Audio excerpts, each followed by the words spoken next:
2025లో ప్రతి ఇండస్ట్రీ నుంచి కూడా విడుదలై అద్భుతమైన విజయాన్ని సొంతం చేసుకొని అద్భుతమైన వసూళ్లను సాధించిన 10 సినిమాలు ఏవి ఆ లిస్టు గురించి అయితే మాట్లాడుకుందాం. ఛానల్ ఎవరైనా కొత్తగా చూస్తున్నట్లయితే మన వాల్ పోస్ట్ ఛానల్ని సబ్స్క్రైబ్ చేసుకొని బెల్ ఐకాన్ అయితే ఆన్లో పెట్టుకోండి. సో ఫస్ట్ ఏ సినిమా అంటే జనవరిలో రిలీజ్ కావడం జరిగింది. జనవరిలో రిలీజ్ అయ్యి అది కూడా కాంపిటీషన్ మధ్య రిలీజ్ కావడం జరిగింది. రిలీజ్ అయ్యి కూడా అద్భుతమైన విజయాన్ని సొంతం చేసుకోవడం జరిగింది. మొదటి నెలే తెలుగు ఇండస్ట్రీకి అద్భుతమైన కలెక్షన్స్ సంపాదించి పెట్టిన సినిమా మన విక్టరీ వెంకటేష్, అనిల్ రావుపూడి డైరెక్షన్లో నటించిన సంక్రాంతికి వస్తున్నాం సినిమా. ఈ సినిమా సంక్రాంతికి విడుదలై అద్భుతమైన కలెక్షన్స్ అందుకోవడం జరిగింది. ఓన్లీ తెలుగు లాంగ్వేజ్లోనే ఈ సినిమా దాదాపు 300 కోట్ల వరకు వసూలు చేసి అద్భుతమైన ఆరంభాన్ని అయితే తెలుగు ఇండస్ట్రీకి ఇవ్వడం జరిగింది. ఈ సినిమా దాదాపుగా 300 కోట్ల వరకు వసూలు చేయడం జరిగింది. సినిమా డైరెక్టర్ వచ్చేసి అనిల్ రావుపూడి గారు. అలాగే సినిమాలో మన వెంకటేష్ గారితో పాటు ఐశ్వర్య రాజేష్, మీనాక్షి చౌదరి గారు నటించి ఈ సినిమా సంక్రాంతి పండుగకు అసలైన సంక్రాంతిని అయితే తెలుగు ఆడియన్స్కి తీసుకొచ్చింది. నెక్స్ట్ వచ్చేసి రీసెంట్గా వచ్చి తెలుగు సినిమాకి సంబంధించి అన్ని రికార్డ్స్ని బద్దలు కొట్టిన మన పవర్ స్టార్ పవన్ కళ్యాణ్ గారు సుజిత్ దర్శకత్వంలో నటించిన ఓజీ సినిమా. ఈ ఓజీ సినిమా కూడా రీసెంట్గా రిలీజ్ కావడం జరిగింది. స్పెషల్గా పవన్ కళ్యాణ్ గారి ఫ్యాన్స్ కోసం చాలా రోజుల సంది పవన్ కళ్యాణ్ గారిని ఏ విధంగా చూడాలనుకుంటున్నారో ఆ విధంగా చూపించిన సినిమా ఇది. అందుకే ఫ్యాన్స్ కూడా బ్రహ్మరథం ఈ సినిమాకి పడడం జరిగింది. మొదటి రోజు అద్భుతమైన వసూళ్లు అందుకొని ఈ ఇయర్లో ఎక్కువ వసూళ్లు అందుకున్న సినిమాగా ఒక రికార్డ్ని అయితే క్రియేట్ చేయడం జరిగింది. ఈ సినిమా ఇప్పటి వరకు దాదాపుగా 315 కోట్ల వరకు కలెక్ట్ చేయడం జరిగింది. అండ్ ఈ సినిమా ఇంకా రన్నింగ్లో ఉంది.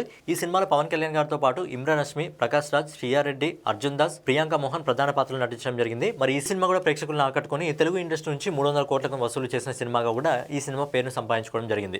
నెక్స్ట్ వచ్చి అమీర్ ఖాన్ గారు నటిస్తూ ఆయన ప్రొడ్యూసర్గా వహించిన సితారే జమీన్ పర్ మూవీ. ఈ సినిమా వచ్చినప్పుడు ఈ సినిమాకి రిలీజ్ రోజు అంత హైప్ లేదు. బట్ ఏదైతే సినిమా రిలీజ్ అయ్యి సినిమా ప్రేక్షకులను ఆకట్టుకోవడం జరిగిందో అక్కడ నుంచి ఈ సినిమాకి అసలైన కలెక్షన్లు అయితే రావడం జరిగింది. సినిమా బడ్జెట్ కేవలం 80 కోట్ల రూపాయలు. సో 80 కోట్లతో తీసిన ఈ సినిమా అద్భుతమైన కలెక్షన్ సొంతం చేసుకోవడం జరిగింది. అమీర్ ఖాన్ గారి కెరియర్లోనే ఒక మైల్ స్టోన్ సినిమాగా నిలిచి బాలీవుడ్లో ఈ సినిమా దాదాపు 200 కోట్లకు పైగా వసూలు చేసి ఒక మైల్ స్టోన్ సినిమాగా ఆయన కెరియర్తో పాటు ఆయన ఒక మంచి సినిమాని అయితే అందించి ఈ సినిమాని స్పెషల్గా ఓటీటీ అమ్మకుండా ఆయన యూట్యూబ్ ఛానల్ ఏదైతే ఉందో అమీర్ ఖాన్ టాకీస్ అని చెప్పి ఆ ఛానల్లోనే ఈ సినిమాని అయితే రిలీజ్ చేయడం జరిగింది. కాకపోతే సినిమా చూడాలంటే ఒక 100 రూపాయలు పెట్టి తిరిగి అదే సబ్స్క్రిప్షన్ ఏదైతే ఉంటుందో దాన్ని కొనుక్కోవాలని చెప్పి అమీర్ ఖాన్ గారు చెప్పారు. సో ఈ సంవత్సరం వచ్చిన సినిమాల్లో ఈ సినిమా కూడా అద్భుతమైన కలెక్షన్స్ సొంతం చేసుకోవడం జరిగింది. అలాగే ఈ సినిమాలో అమీర్ ఖాన్ గారికి జంటగా జెనీలియా గారు నటించారు. నెక్స్ట్ వచ్చేసి మోహన్ లాల్ గారు నటించిన లూసిఫర్ అనుకోవచ్చు, లూసిఫర్ పార్ట్ 2 అనుకోవచ్చు, లేదంటే L2 ఎంపురన్. ఈ సినిమాలో మోహన్ లాల్ గారితో పాటు పృథ్వీరాజ్ సుకుమారన్, టొమినో థామస్, మంజు వారియర్ ప్రధాన పాత్రలు నటించడం జరిగింది. పృథ్వీరాజ్ సుకుమారన్ స్వీయ దర్శకత్వంలో ఆయన దర్శకత్వం వహించి ఈ సినిమా కూడా మలయాళం మార్కెట్లో మంచి వసూలను సాధించడం జరిగింది. ఈ సినిమా కూడా మంచి రెస్పాన్స్ అయితే రావడం జరిగింది. ఈ సినిమా దాదాపు ప్రపంచవ్యాప్తంగా 250 కోట్లకు పైగా వసూలు చేసింది. నెక్స్ట్ వచ్చి కళ్యాణి ప్రియదర్శన్ ప్రధాన పాత్రలు నటించిన ఏదైతే లోక చాప్టర్ 1 ఉందో ఆ సినిమా కూడా చాలా తక్కువ బడ్జెట్తో వచ్చి దాదాపు 30 కోట్ల బడ్జెట్తో వచ్చి దాదాపు 300 కోట్ల వరకు మలయాళ మార్కెట్లో వసూలు చేసి ఈ ఇయర్ మలయాళం మార్కెట్లో వచ్చిన నెంబర్ 1 సినిమాగా అయితే అంటే వసూలు ఎక్కువ సాధించే సినిమాగా పేరు అయితే నమోదు చేసుకోవడం జరిగింది. అండ్ ఈ సినిమాకి ప్రొడ్యూసర్గా పనిచేసింది దుల్కర్ సల్మాన్. కేవలం 30 కోట్లు పెడితే దాదాపు 300 కోట్ల వరకు రావడం జరిగింది. అండ్ వచ్చిన ప్రాఫిట్ ఏదైతే ఉందో ప్రాఫిట్ని కూడా టీంతో షేర్ చేసుకుంటా అని చెప్పి చెప్పడం జరిగింది. అండ్ ఈ లోక చాప్టర్ 1 ఏదైతే ఉందో ఇది ఒకటే సిరీస్ కాదు, 5 సిరీస్లుగా రాబోతుంది. అలాగే ఈ లోక చాప్టర్ 2కి సంబంధించి కూడా రీసెంట్గా అనౌన్స్మెంట్ అయితే చేయడం జరిగింది. సో లేడీ ఓరియంటెడ్ మూవీగా వచ్చి అద్భుతమైన విజయాన్ని లోక చాప్టర్ 1 సినిమా అయితే సొంతం చేసుకోవడం జరిగింది. నెక్స్ట్ లిస్ట్లో వచ్చేసి మహా అవతార్ నరసింహ. కేవలం ఈ సినిమా బడ్జెట్ 4 కోట్ల నుంచి 15 కోట్లు అని చెప్పడం జరుగుతుంది. సో ఇది కూడా సిరీస్లుగా వస్తుంది. ఇది 7 సిరీస్లుగా వస్తుంది. నెక్స్ట్ 2027లో మనకు పరశురామ్ సిరీస్ ఏదైతే ఉందో పరశురామ్ మహా అవతార్ పరశురామ్ హోంబలే బ్యానర్లో వస్తుంది. ఇది మహా అవతార్ పరశురామ్ సినిమా వస్తుంది. అండ్ స్పెషల్గా ఏంటంటే మహా అవతార్ పరశురామ్ సంబంధించి ఏదైతే క్యారెక్టర్ ఫేస్ ఉంటుందో ఆ క్యారెక్టర్ ఫేస్కి ప్రభాస్ గారి ఫేస్ని అటాచ్ చేసే విధంగా అయితే వాళ్ళు ప్లాన్ చేస్తున్నారు. సో ఈ సినిమా కూడా 4 కోట్లు లేకపోతే 15 కోట్ల బడ్జెట్ అంటున్నారు. దాదాపు 15 కోట్లు అనుకున్నా కానీ సినిమా ప్రపంచవ్యాప్తంగా 300 కోట్లకు పైగా వసూలు చేసింది. ఒక ఎనిమేటెడ్ మూవీగా వచ్చి దాదాపు 300 కోట్లకు పైగా వసూలు చేసిన మొదటి ఇండియన్ సినిమా మహా అవతార్ సినిమా. సో ఇప్పుడు ఈ సినిమాని ఇన్స్పిరేషన్గా తీసుకొని మహా అవతార్ నరసింహాని ఇన్స్పిరేషన్గా తీసుకొని ఇప్పుడు చాలా యానిమేటెడ్ మూవీస్ అయితే రాబోతున్నాయి. సో ఆ సినిమాలు కూడా అద్భుతమైన విజయాన్ని సాధించి ఈ సినిమాని ఇన్స్పిరేషన్గా తీసుకొని ఇంకా చాలా సినిమాలు కూడా యానిమేటెడ్ మూవీస్గా మన ఇండియన్ మార్కెట్లో కూడా అద్భుతమైన విజయాన్ని సొంతం చేసుకోవాలని చెప్పి మనం కూడా కోరుకుందాం. నెక్స్ట్ వచ్చేసి అయాన్ ముఖర్జీ డైరెక్షన్లో మన తెలుగు నుంచి ఎన్టీఆర్ గారు అలాగే హిందీ నుంచి హృతిక్ రోషన్ గారు ఇద్దరు కలిసి నటించిన వార్ 2 సినిమా. సో ఈ సినిమా కూడా బాక్స్ ఆఫీస్ దగ్గర అనుకున్న విజయాన్ని సాధించలేదు. బట్ ఈ ఇయర్ ఎక్కువ వసూలు సాధించిన టాప్ 10 లిస్ట్లో ఈ సినిమా కూడా ఉంది. దాదాపు 390 కోట్ల వరకు ఈ సినిమా వసూలు చేయడం జరిగింది. తెలుగు మార్కెట్లో ఈ సినిమాకి ఆశించిన విధంగా కలెక్షన్ రాలేవు. సినిమాకి ఎక్కువ కలెక్షన్స్ వచ్చింది హిందీ మార్కెట్ నుంచే. ఈ సినిమా అనుకున్న విజయాన్ని సాధించలేకపోయినా బేసిక్గా ఈ సినిమా బడ్జెట్ 400 కోట్లు, బట్ సినిమా బడ్జెట్ కంటే తక్కువనే వసూలు చేసింది. అయినప్పటికీ సినిమా ఆకట్టుకోలేదు కానీ మంచి వసూలను అయితే తెచ్చుకోవడం జరిగింది. సో టాప్ 10 లిస్ట్లో ఈ సినిమా కూడా స్థానం సంపాదించుకోవడం జరిగింది. నెక్స్ట్ వచ్చేసి లోకేష్ కనకరాజ్ డైరెక్షన్లో మన సూపర్ స్టార్ రజనీకాంత్ గారు నడిచిన ఏదైతే కూలీ సినిమా ఉందో, కూలీ సినిమాలో చాలామంది నటించడం జరిగింది. ఉపేంద్ర గారు, నాగార్జున గారు, అమీర్ ఖాన్ గారు, అలాగే సత్యరాజ్, ఇలా చాలామంది నటించడం జరిగింది. సో ఈ సినిమా కూడా మంచి కలెక్షన్స్ వచ్చాయి. ఏంటంటే బడ్జెట్కు మించి రావడం జరిగింది, బట్ అనుకున్న రేంజ్లో అయితే రాలేదు. ఎందుకంటే ఈ రెండు సినిమాలు ఒకటే రోజు ఆగస్టు 14వ తారీఖు రిలీజ్ కావడం జరిగింది కాబట్టి ఆల్మోస్ట్ ఈ సినిమాకి 390 కోట్లు, ఈ సినిమాకి 570 కోట్ల వరకు రావడం జరిగింది. ఒక ఇండివిజువల్గా వస్తే ఈజీగా ఒక సినిమా 800 కోట్లు, ఒక సినిమా 600 కోట్ల వరకు వెళ్ళేవి. ఏంటంటే కాంపిటీషన్లో వచ్చి తప్పు చేశారు, ఒకళ్ళు కాంపిటీషన్ లేకుండా వస్తే మంచి కలెక్షన్స్ రెండు సినిమాలు కూడా వచ్చాయి. బట్ టాప్ 10 లిస్ట్లో ఈ రెండు సినిమాలు కూడా స్థానం దక్కించుకోవడం జరిగింది.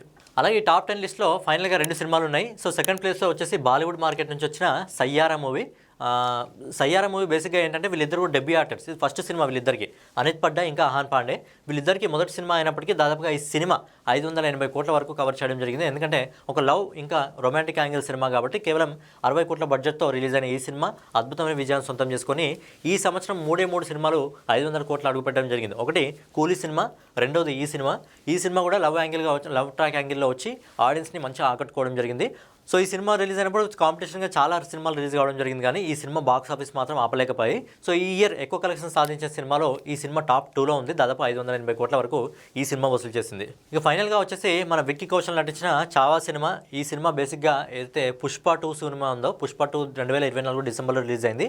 ఆ సినిమా రిలీజ్ అయినప్పుడు ఈ సినిమా కాంపిటీషన్గా రిలీజ్ అవుతుందని అనుకున్నారు. బట్ ఏంటంటే మేకర్స్ మాట్లాడారా లేకపోతే పుష్ప 2తో మనకి ఎందుకులే పోటీ అని అనుకున్నారా తెలియదు, కానీ సినిమా పక్కకు జరిగింది. అందుకే పుష్ప 2 దాదాపు 1800 కోట్ల వరకు వసూలు చేసింది.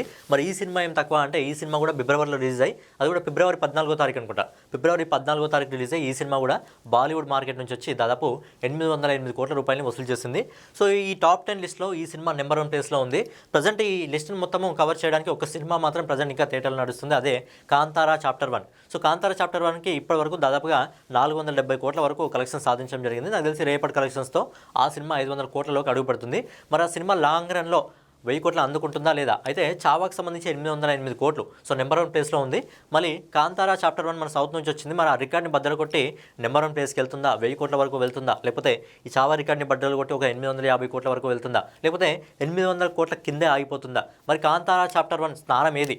ప్రజెంట్ చూస్తున్న లిస్ట్ ప్రకారం అయితే 2వ స్థానంకి అయితే ఈజీగా వెళ్తుంది.